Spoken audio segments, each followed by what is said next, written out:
Welcome into Around the Felt. I am your host, Reagan Losher, here with my co-host Colin Tong. We're going to be breaking down and talking about the Seahawks of Seattle on tonight's podcast and what we expect for their 2025 season. But first things first, Colin, what's good, dude? What's going on, brother? Excited to talk some Seahawks ball. I'm not very high in this team, though, so I apologize in advance, Seahawks fans, but we'll get into it, man. I'm sure I don't know. We'll see where you land on them. Usually you kind of like the Seahawks, but I don't know. I don't get that vibe from you this year. Yeah, no, I'm not. I'm not super high on them, man. I am not super high All on them. right. Well, I mean, maybe some of these big losses that they had is a reason why. You know, they have a 7.5 win total, so Vegas is not necessarily very high on them either. Thinking they regress big time. Yeah, they went 10-7 last year and didn't make the playoffs at 10-7. And the NFC that should get more respect heading into 2025, in my opinion.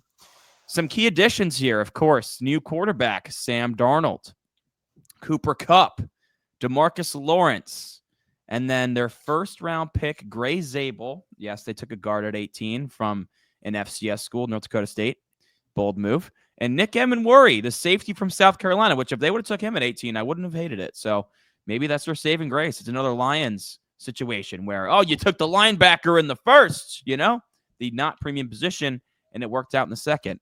Some losses, of course, Geno Smith, DK Metcalf, monster loss. Draymond Jones, George Fant, Lincoln Tomlinson, Tyler Lockett, a staple of this team, and the recently released Noah Fant, which is big news for Elijah Arroyo in this fantasy football world. With all that being said, Reagan, 7.5 win total. Do you agree with Vegas? Are they going to go below 500? I do agree with Vegas. They're going to go 4-13. You have 4-13 for Seattle? Wow. I think they could be one of the worst teams in the league, man. I am so down on this team this year. I do not believe in Sam Darnold in the slightest, and I'm a Jet fan, so maybe I'm being a hater. I don't care. I'm not buying into one good year of last year. We saw him falter and crumble in the playoffs. I think that was more of a product of Kevin O'Connell than anything else, in a great system with a very good offensive line and a lot of good weapons around them, where while I don't hate the weapons here, I don't know what Cooper Kupp will look like at this part. JSN obviously is stud. And then they got MBS, who's a guy who's bounced around a ton. We'll have one insane game, and that's about it. The offensive line terrifies me. Hopefully Gray Zabel can, be a nice building block. But if they don't hit on him, then they're in big time trouble. The run game is definitely, like, the running backs are great, but it don't matter if you can't block for them. I do like that tandem in Walker and Charbonnet, but I don't know if that'll be enough to get it done. And the defense has some guys on it, but, very middle of the pack to me. They're going to need Leonard Williams to continue to, ball out and not regress. And then Byron Murphy's going to have to take a big step forward. That was their big draft pick last year. I had a lot higher hopes for him. And the secondary is not bad. Obviously, Witherspoon's a stud. Reek Woolen is not, what he was his rookie year. And then, Julian Love, nice addition there. But I don't know, man. I'm not buying into this team at all. And, I don't think the Darnold experiment will work out. And I do think, we will see potentially Jaylen Milroe at some point this season. Wow. So Milroe will get the nod over Drew Lock in your mind. Yeah, I don't think you need to bring in Drew Lock at all, to be honest. I think they know exactly what they have in him because they have had him before. I know. I think Milroe will definitely have a role. Because he's too athletic. Kubiak's the new OC, and he was using Taysom Hill a ton in the red zone. And, I think Milroe will definitely get involved as a Wildcat quarterback and do some stuff with him there. But he's just not polished as a passer, like, whatsoever. That's why he got picked in the third round, because he's one of the best rushing quarterbacks to come out of college, maybe ever. Athlete. Yeah, he's a freak. And he ran a 4.4, like, total freak. I'm also not high on Seattle here for many of the reasons you said. I am at 7-10. So I'm a little bit more optimistic than you, and it's because of that defense. I do believe in Mike Macdonald as a defensive mind. I do like the talent on this defense. They were 8th in sacks last year. They did struggle against the run, though. 27th in yards per carry allowed to back, so definitely going to have to clean that up. I mean, you look at their D-line, Leonard Williams, 11 sacks last year. He was a stud. 12 run stuffs. Like, he was really damn good. That was good to see. Showing why he was a top 6 pick years ago. Yeah, he's definitely had a good career. Not top 6 worthy, I don't think. No. If you take someone top 6, you're hoping Hall of Fame. that like all pros. So not that level, but definitely a good career. And last year was probably his best season of his career. Byron Murphy, yeah, like we got to see more out of Byron Murphy. He was supposed to be a stud. I'm still looking. I still think he can be that, but now it's time to shine. Demarcus Lawrence, I think, is a good veteran addition. He's not the same caliber of player as he was several years back in Dallas as a pass rusher, but he's still going to help shore up that run defense. Derek Hall had 8 sacks. Boye Mafe had 6 sacks. So you got some dudes in the front. Their secondary was pretty damn good last year. Witherspoon's a beast. He wasn't quite as good last year as a rookie. Same thing with Reek Woolen, wasn't quite as good last year or as the year prior when he was a rookie. But there's definitely dudes back there. I like Julian Love. He's a solid player, but I think it's going to be Love and Emmanwori in the back end. And Emmanwori, I think, is a great fit for Seattle. He's got a lot of traits similar to Cam Chancellor, just the builds, he's 225, 6'2", he kind of has a similar box safety play style. So I think he can help them in the run as well. But the reason I have him not making the playoffs and going 7-10 is not because of the defense. It's because of the offense here. JSN, love him, was awesome last year. But a lot of that came from the slot. Now with a new system in place, I don't know if they're going to run as many 3 wide receiver sets. And also Cooper Kupp has done all his damage from the slot. I don't necessarily like either one of those guys on the outside too much because both of them made all their money in the slot. So I think that's a little bit of a weird mix. And outside of those two, I don't love this receiver room at all. I like the backs a lot. I love Kenneth Walker. I think he's a good fantasy pick this year. Well, he's in a contract year. He is. Yes, contract year, something to play for. He was 13th in forcing missed tackles last year. Sharp was 9th. The reason they have to force so many missed tackles because this offensive line is one of the worst in football. And that's I wonder what that timeshare is going to look like. Because I think Charbonnet proved enough that, the drop-off isn't that crazy. In my opinion, at least from what I saw, I don't think it's that night and day. I think he definitely showed that, hey, he shouldn't just be okay, Kenneth Walker's out, now you get touches. So, I don't know. I think there's a world where they let Walker walk in free agency, no pun intended, and Charbonnet is the guy next year. I would not be shocked if that were to happen. And yeah, Walker was hurt Martinez last year. Too. They took Martinez. Miami. Yep, they took him in the 7th round. I would not be shocked if that happened, but every time Walker's been healthy, Charbonnet's barely been involved. But when Walker was out, Charbonnet did have 8 touchdowns last year. Had some big games, so I think he'll have more of a role than pre-Walker injury, but I think Walker still dominate the share. Plus, Mike Macdonald is, a defensive coach that wants to run the ball first. Yeah. So I would imagine, they're knowing Walker's history too, and injuries flare up with him a lot. Let's, take some off of his, take some off the table. I could see it happening. What I'm really concerned about is this offensive line and Sam Darnold playing behind this offensive line and Sam Darnold playing outdoors instead of the dome in Minnesota. So Darnold threw for over 4,300 yards and 35 touchdowns last year. But that's with Justin Jefferson, Jordan Addison, TJ Hawkinson, one of the best offensive lines in football, one of the best offensive minds in football, and Kevin O'Connell. Now you're going to an offensive line that was bottom 5 in a ton of metrics. They were 28th in ESPN's run block win rate, 21st in their pass block win rate. They allowed the 3rd highest pressure rates. Darnold is not good when he's under pressure, and he held the ball a ton last year with Minnesota, which could work when you have that offensive line in front of you. That will not work on the Seattle team. Abraham Lucas, their right tackle, 78th in pressure rate allowed. Anthony Bradford, their guard, 86th. You take a rookie from the FCS, North Dakota State, to start at guard for you. And then you have Cross, who was one of their only guys that was fully healthy last year, who's okay. I'm sorry, you do that outdoors in Seattle. I know Darnold did play really well in Seattle last year on the road, but not with this cast of characters in a new system. For me, this offensive line is not going to be good enough to protect Sam. I think Sam will be better than maybe all of his previous other years. Not Minnesota, which, he was backup. He wasn't very good with the Jets, but he won't emulate what he did in Minnesota. And I like Sam Darnold. He's a good dude. He's a guy I root for. But at the end of the day, I can't project they're going to win a ton of football games because I like the guy. I think he's going to struggle in this system. I think he's going to struggle in this offense. And I think they're really going to take a step back here and go 7-10. And I wouldn't be shocked if they're looking for a new quarterback next year, because I don't know if Milroe is going to be the long-term answer. I don't know if he'll ever develop enough as a passer. I like the dart throw on the 3rd round for Jaylen Milroe, but I don't know. I don't think the quarterback for the Seahawks in 2027 is on this roster, to be honest with you.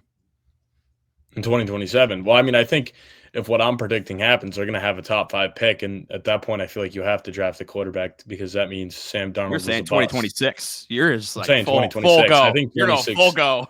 Yeah, I think 2026 is, a very big chance. I really do. So, I mean, I hope Darnold proves me wrong, but I don't think it's going to happen. I'm buying into the Jets-Panthers version of Sam Darnold, not the Minnesota Vikings version of Sam Darnold. So that means that we both have the Seahawks finishing last in this division then. Because if you have 4 wins, that means they're definitely in last. I do have them in last as well. I have Arizona actually beating them this year, getting more wins. And, of course, the Niners are going to bounce back. They're the Niners. And the Rams, I got winning this division. So Seahawks, bottom of the barrel in the NFC West for both of us. With all that being said, who's your MVP for your 4-win Seahawks? I have JSN. I mean, dude's ascending. He's going to be a stud this year regardless. For fantasy football, I'm buying in. I just think guys like that are just so good. They're quarterback proof. And I think, last year he showed like he is top tier. That's why they felt comfortable in trading DK Metcalf, because they're like, hey, we have a true number 1 here. We don't need DK Metcalf. So give me JSN, man. I also have JSN as my MVP. Oh, copier. When you get rid of DK Metcalf, I mean, a big reason they were able to do that, because they didn't want to pay him, is because they're like, wait, we got this young buck coming up that might be better, and JSN was better than DK Metcalf last year. Completely different receivers. I'm just curious to see how he fits in the new system. But yeah, I mean, he's the best player on this offense, in my opinion. Who was your X factor for the Seahawks? Yeah, I mean, it's Sam Darnold. It's got to be, I'm obviously saying that I don't think he's going to be good, but he is the X factor. I mean, this is a 10-7 team. This is a guy who, stepped up for the Vikings last year and was a big reason they made the playoffs. So if Seattle is going to take that next step, it's going to be because of him. There's nobody else on this roster. Like, if Darnold doesn't work out, this is not going to be a playoff team. The only way they're a playoff team is if they get the Minnesota Vikings version of Sam Darnold that, is putting up big numbers, actually winning them games, because there were games last year where he had 4 touchdowns, and over 300 yards. So he is the biggest X factor. He is, will be the driving catalyst for why this team is a playoff team. Yeah, I like it. I'll just go a different route to play devil's advocate here, and I'll go the young offensive line. Their core of Charles Cross, Abraham Lucas, and now Gray Zabel.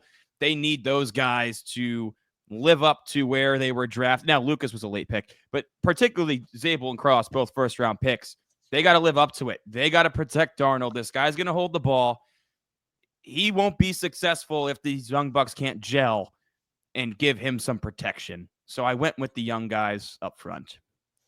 Rookie of the year for the Seahawks. Oh, I mean, I think we know who yours might be. But, I mean, I don't know. They didn't really draft a ton of guys that I think are going to play right away, No, they didn't. Anyone after Milroe, I don't think is going to get thrown into action. Zabel will start. Emmanwori should start. I think Arroyo should start with Noah Fant being gone. And after that, I think they got 3 starters here. Yeah, because Torrey Holton, I would say, but I don't think there's a clear path. Right now, in my eyes, he's the number 5 because.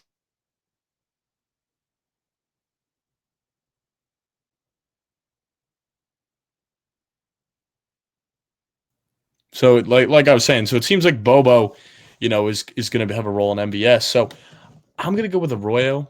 I think the path is now 100% there. They spent the capital on him. So I think he could be a nice addition here. And I'm not going to say he can't beat out AJ Barner. So I don't know. I don't think you spend a second-round pick for the guy to not play. I mean, he's a physical freak at 6'5", 254. So give me Elijah Arroyo. We'll see what he can do. I mean, good big-time player out of Miami. I mean, one of Cam Ward's number 1 options there. So. Yeah, I like Arroyo a lot. That's a phenomenal pick. He should definitely start. He only started 1 year at Miami because of the ACL injury that he sustained. But, Yeah, I love Arroyo. I'm going to save that in the chamber. I'm going to go Emmanwori for the rookie of the year because I think he will start next to Love. And what their weakness was on defense last year, he can be a strength for him this year, and that's in the run game. So I think they got an absolute steal with him in the second round. Really excited what he can do for this defense. Your depoy, is it Leonard Williams, the former Jet and the former Giant? Our two favorite teams. Yeah. Nah. They got some dudes on that D line, man. You could argue Witherspoon. Witherspoon, man. I'm gonna go with Yeah? Witherspoon. I'm buying into the bounce back. I think he'll, get back to that like pushing, some Pro Bowl looks and just like one of the top tier corners. Getting on those top 10 lists. So give me Witherspoon. I do think he'll have a bounce back. I like Witherspoon. I went with Leonard Williams, man. Off 11 sacks, 12 run stuffs. He obviously had that pick 6 too. So, I mean, he's still looking good, man. I like Leonard Williams a lot. Part of me wishes he was still a Giant, but their Giants' run defense really hit the shitter when he left, like very badly. No one could get next to Dexter Lawrence and help him out. So I think he just needs some more help around him, and hopefully they got that with Demarcus Lawrence and Byron Murphy taking another step to help unlock Leonard Williams even more. He's got more guys around him to help him get more one-on-one opportunities, potentially another double-digit sack season. Fantasy football. Who do you like on this Seattle Seahawks offense outside of JSN? We just said he's the MVP. Yeah, I mean, I actually do like Charbonnet because I think you can get him late in drafts, or not late enough that it's like you're not spending a top tier, you're taking a dart throw, but I think he'll be involved where you could at least flex him. And then if Kenneth Walker misses any time, which let's be real, he will miss time. He hasn't proven yet that he can play a full season. So he's a guy I don't mind, especially in underdog leagues. I took him in a lot of leagues because if he does get the full workload and Walker does miss time, you're like, hey, you're getting a 10th, 11th round pick at a, top 12 value. I mean, he'll be a top 12 running back if he's getting the full workload. So I like Charbonnet. I think you could take a dart throw on Arroyo, for fantasy football because the tight end landscape is so scarce. So why not take the dart throw at him? And, I'm not touching Kupp.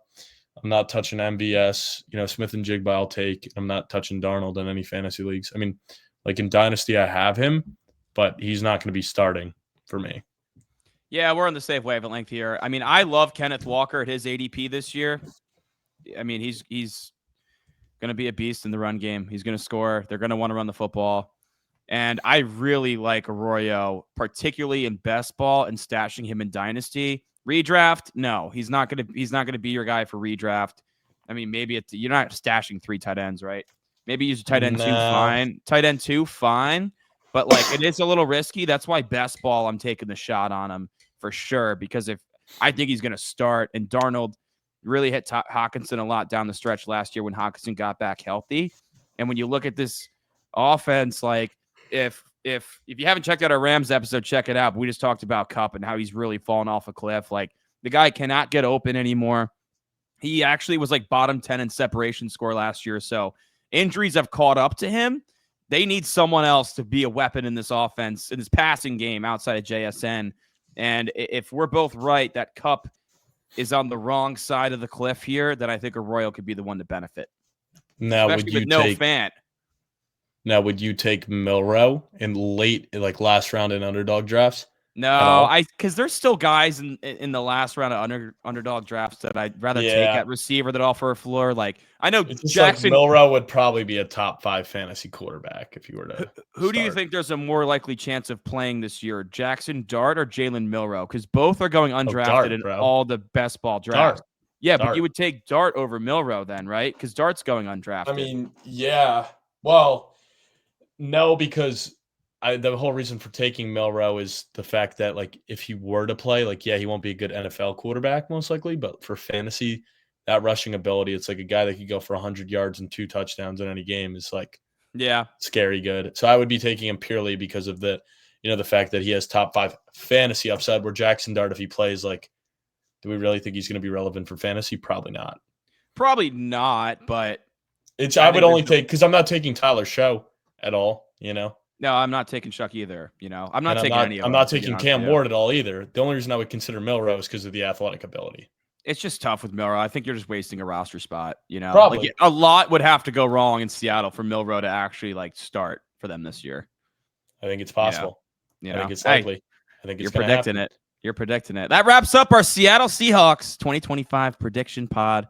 Appreciate you tuning in. Seahawks fans, tell us why we're completely wrong about your team and you think they can repeat last year, get to double-digit wins, but actually make the playoffs. Do you believe in Sam Darnold, or do you wish Geno Smith was still leading your squad?